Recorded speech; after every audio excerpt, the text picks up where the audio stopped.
Bonjour, je m'appelle Suzy Louvet et je suis chargée des expositions et des collections au musée de l'Ancien-Évêché. Aujourd'hui, on va vous parler d'une opération assez spéciale dans l'actualité du musée qui est le dépoussiérage des collections du parcours permanent. Donc cette opération de dépoussiérage a une importance vraiment cruciale dans la vie du musée.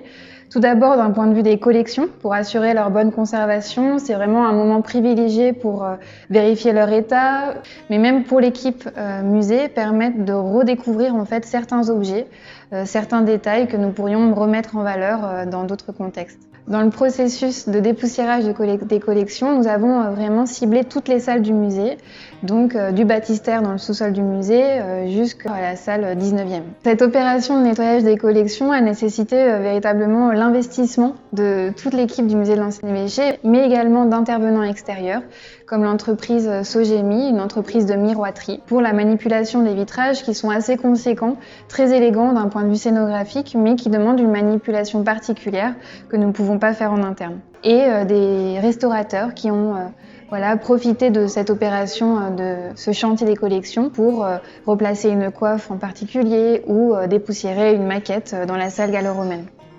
J'étais amené à avoir une demande pour le dépoussiérage de cette maquette qui, était faite dans nos ateliers à Lythos.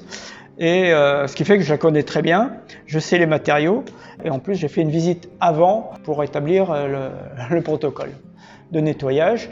Et qui là n'est pas très lourd puisqu'on ne l'a pas déplacé. Là, c'est seulement un dépoussiérage, c'est-à-dire aspiration et pinceau sur le revêtement, ce qui est l'herbe, qui est du polyuréthane.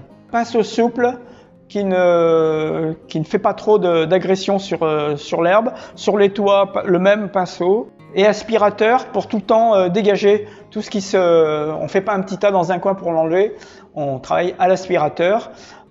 C'est plus simple avec ce seau et avec le pinceau. Et s'il y a un problème, on a un petit peu de colle et on recolle.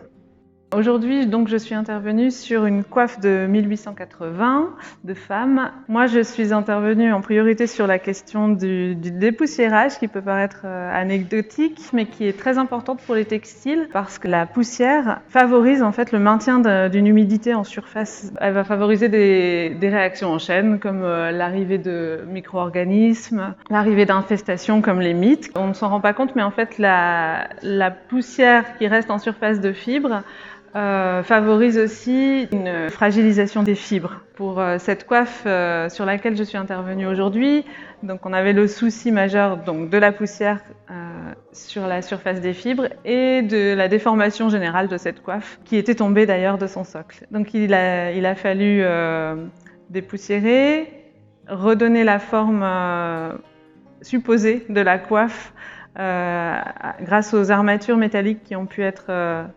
reformé, redéployé. Il a fallu aussi refixer quelques points d'attache sur ces armatures qui avaient lâché. Et puis trouver un système pour la maintenir sur cette cloche en verre, sachant que la surface de contact était très limitée entre la coiffe et le haut de la cloche, parce que c'est une coiffe qui se porte vraiment sur l'avant de la tête et qui est très fine.